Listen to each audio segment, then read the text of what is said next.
lógica siempre trabaja en base a 12.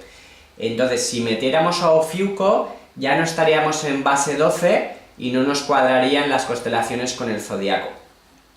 Pero como están en la misma eclíptica, hay un autor que se dedicó a decir que habría que tenerlo en cuenta.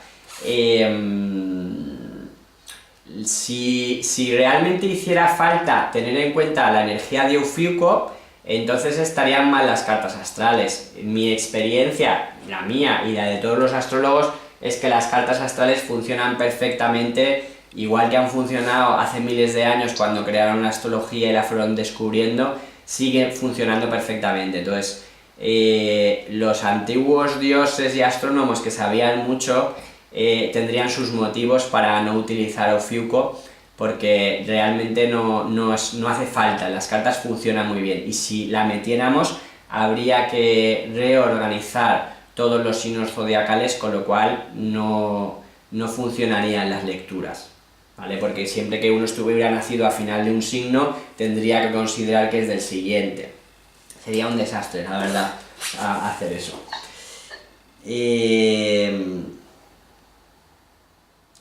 Bueno, cuando tenemos los planetas del sistema solar, las distancias en ángulos también se interpretan, y es lo que se llama aspectos, y lo que buscamos es los aspectos múltiplos de 30, 60, 90, 150, 180, son los que luego más adelante interpretaremos. ¿Puedes repetir, perdón? Sí. Las distancias angulares entre los planetas del sistema solar también se interpretan astronómicamente, y concretamente vamos a utilizar los planetas que están en ángulos múltiplos de 30 grados. De 30, 60, 90, 150, 120, 150 y 180. Gracias. Ya.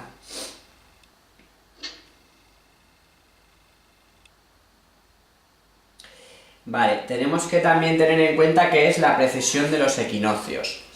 La precesión de los equinoccios es un fenómeno que deriva de la gravedad. La Tierra, hemos dicho que tiene un eje, ¿verdad? Un eje de giro. Pues este eje está afectado por la gravedad del Sol, de la Luna y del resto de planetas. Y esto lo que hace es que este eje se mueva como una peonza, ¿no? Si tiramos una peonza, veremos que el eje no se queda igual, sino que bambolea, ¿no? Pues este bamboleo va modificándose y hace que el eje del plano de rotación vaya alineándose con diferentes estrellas. Cada 2000 años va a alinearse con unas de las constelaciones. Entonces, esto es lo que da lugar a lo que llamamos eras. No sé si habéis oído hablar de la era de Acuario en la que estamos entrando.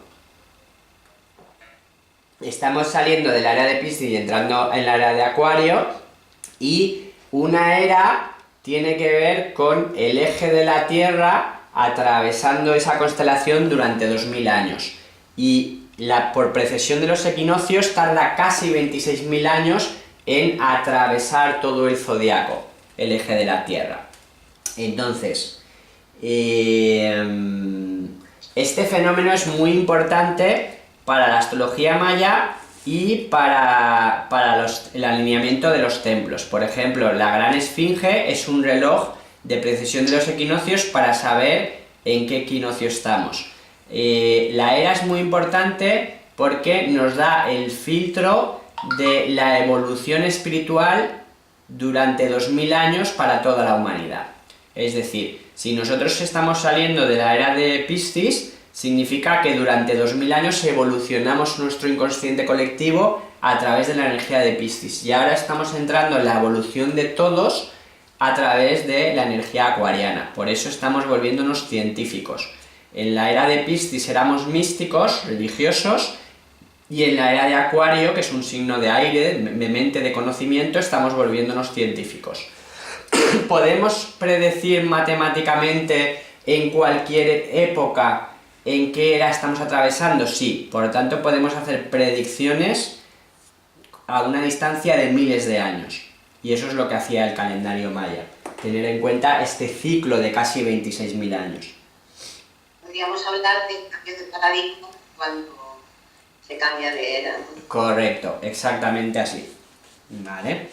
El problema está cuando queremos sacar la fecha exacta de cambio de era, porque en realidad hay unos grados de orbe, pero cuando esos grados de orbe lo llevamos a fechas tan grandes, pues nos da como unos 3 siglos de margen para acabar una era y empezar otra. Por eso es tan difícil sacar una fecha exacta. Otra cosa que quiero que sepáis es que el ascendente, bueno, el Sol sale por el este y se pone por el oeste.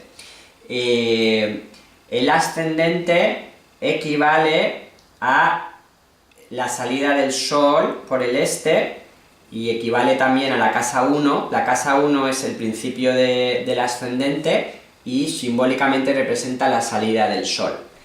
Y el ocaso, cuando el Sol se pone y desaparece, representa el oeste y el principio de la casa 7, el principio de la pareja. Es decir, el nacimiento del yo es el amanecer del Sol, y cuando el Sol está desapareciendo, lo que simbólicamente está apareciendo es el nosotros. Cuando uno solo se ve a sí mismo, tienes el yo, pero cuando el Sol se pone, se oculta, entonces tenemos el nosotros, ¿no? Es como, por eso Libra es el signo de el Sol ocultándose. Cuando está a medio ocultar el Sol, tienes a Libra. Esa balanza, ese huequecito de ahí, es el Sol poniéndose. Quiere decir que ni yo totalmente, ni tú totalmente, ¿no? El nosotros es parte de un poquito de mi individualidad, pero también un poquito de la tuya.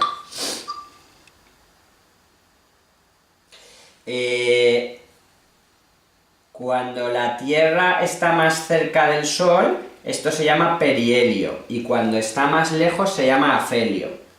Si veis estos términos, solo significa eso.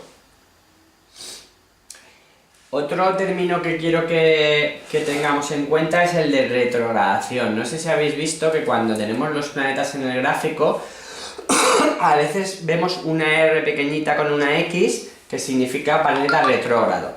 ¿Qué significa que un planeta esté retrógrado? Bueno, quiero que por un momento nos veamos dentro de un tren. ¿Qué pasa cuando, imagínate que aquí hay un tren en movimiento y nosotros vamos en otro tren que es más rápido y adelanta al primer tren?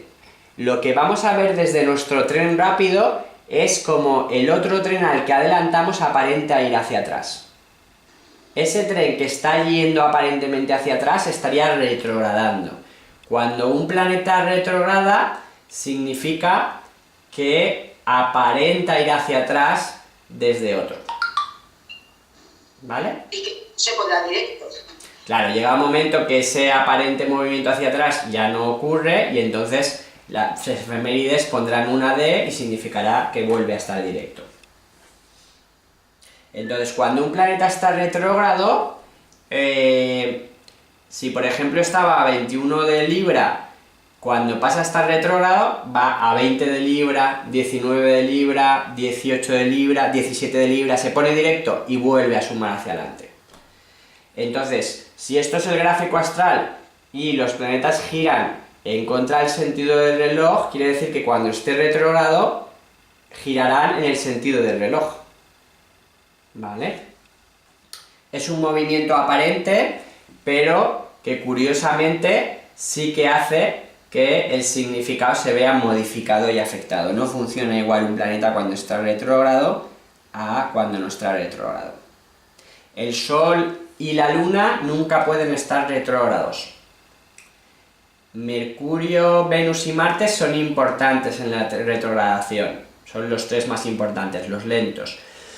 Y los planetas o sea, los rápidos, perdón, Mercurio, Venus y Marte, cuando están retrógrados son significativos, Saturno y Júpiter también, y los transpersonales son menos significativos en la retrogradación porque muchas veces están retrógrados. Lo siguiente que quiero comentaros es los eclipses. Bueno, si queréis, muy brevemente, cuando un planeta está retrógrado, está funcionando de una manera más interiorizada, más reflexiva, como más yin, más introvertida, más lenta, más introvertida y más reflexiva. Por ejemplo, es algo tradicional que cuando Mercurio, que rige la comunicación, está retrógrado, hay problemas en las cartas que se envían en correos. Cuando envías una carta con Mercurio retrógrado, muchas veces esa carta se pierde o llega más tarde. Se supone que si Mercurio está retrógrado, estamos como más pensativos por dentro. Entonces, hay algunos astrólogos que están esperando a que el planeta se ponga directo para como que todo se ponga en marcha y funcione sin problemas. Pero en realidad cuando algo está retrógrado es como si estuviéramos haciendo la digestión, como si estuviéramos integrando la información relacionada con ese planeta. Esto es válido para una carta natal o para lo que esté pasando en el cielo, ¿no? Para interpretar los movimientos del cielo. Vamos a los eclipses. Los eclipses pueden ser solar o lunar. A ver, un segundo. Vale. Vamos a ver primero el eclipse lunar, ¿vale? En el eclipse lunar, a nosotros como astrólogos nos importan los eclipses que hay justo antes de que nosotros naciéramos. Entonces, ¿qué tendríamos que mirar? El último eclipse de Sol y el último eclipse de Luna que sucedieron antes de nuestro nacimiento. Y estos se llaman eclipses prenatales. Y lo que nos importa es en qué signo se producen. Entonces, el eclipse lunar tiene esta estructura. El Sol, que es la naranja, luego vendría la Tierra y luego por último vendría la Luna, que la voy a representar con esta uva, ¿vale? El Sol es muy grande, luego la Tierra y la Luna. Esta línea de Sol, Tierra, Luna equivale a la estructura de un eclipse lunar. ¿Qué más tiene que haber para que suceda un eclipse lunar? Que la Luna debe estar conjunta al nodo norte o al nodo sur. Es decir, si levantamos el gráfico el día que unas efemérides dicen que hay eclipse lunar, veremos que la Luna está conjunto a uno de los auriculares. ¿Os acordáis que están los auriculares que te pones en la cabeza o no? Pues la Luna va a estar conjunto o al nodo norte o al nodo sur. Van a estar ahí en el mismo signo, o muy cerquita. Y ahora vamos a definir el eclipse solar. El eclipse lunar que acabamos de explicar tiene que ver con lo que hemos venido a aprender. El último eclipse que haya cuando nosotros nacimos, imagínate que nacimos, justo antes de que naciéramos, 2 meses, 3 meses, una semana, que el último eclipse lunar que hubiera habido antes de nuestro nacimiento fuera, por ejemplo, en Tauro. Querría decir que hemos venido a aprender lecciones relacionadas con Tauro, con la abundancia. Pero, dime. ¿Puedo hacer una pregunta? Sí. Yo tenía entendido eso mismo, pero con la posición del nodo norte y en el signo que te caiga en la carta astral y en el nodo sur. El nodo norte era lo que habíamos venido a hacer en el signo, pero eso que has comentado no lo sabía. Correcto, la mayoría de gente conoce el trabajo de los nodos, que es de astrología kármica, y muy pocos astrólogos conocen el tema de los eclipses prenatales, pero es un tema muy importante porque sí que tiene un impacto. A ver si os puedo escribir, hay una astróloga que se llama... hay un libro que se llama Astrología Personal que explica cada eclipse. En la bibliografía, al principio de las lecciones, hay un lugar donde está toda la bibliografía y está ese libro de Astrología Personal. que versa de los eclipses. Verás en la bibliografía, hay muchos libros y te voy explicando cada libro qué es lo que aporta. Y te dice ahí que la aportación es los eclipses. Vamos a seguir. El eclipse solar tiene que ver con esta posición. El Sol a la izquierda, la Luna en el centro y la Tierra a la derecha, ¿vale? En esta línea tiene que estar para que haya un eclipse solar. Pero en el eclipse solar lo que coincide es el Sol conjunto a la Luna. Es decir, el Sol y la Luna va a estar en luna nueva y va a estar probablemente en el mismo signo. En cambio, en el eclipse lunar, se me ha olvidado deciros que el Sol está opuesto a la Luna, ¿vale? En el eclipse lunar tienes Sol opuesto a la Luna, 180 grados. Entonces en el gráfico el Sol y la Luna aparecerán enfrentados, porque si no, no será posible que haya un eclipse lunar. En cambio, el eclipse solar, el Sol y la Luna están en luna nueva, es decir, están en el mismo signo, conjuntos. En la práctica, en las efemérides, te sale directamente dónde está el eclipse. Te dice eclipse solar a 13 grados de Capricornio. Y tú dices, pues estupendo. Pero para que entendamos de dónde viene todo esto. Hemos dicho que el eclipse de luna tiene que ver con lo que hemos venido a aprender, igual que el nodo norte, como apuntaba Vicen. Y en cambio el eclipse solar, el último eclipse solar que hubo antes de nuestro nacimiento, nos habla de un don de nuestra alma, de algo que es una cualidad de nuestro ser, que ya hemos venido con esa capacidad y que hemos venido a compartir ese talento. A menudo los nodos coinciden con los eclipses prenatales, pero no siempre. A veces los eclipses y los nodos marcan un mismo aprendizaje, pero otras son totalmente diferentes. Es que en los nodos se entendía como el nodo sur era lo que ya tú habías, que claro, se puede ver como un don porque es lo que tú ya has trabajado en otras vidas, se supone que es tu terreno más fácil. Correcto. Por lo tanto,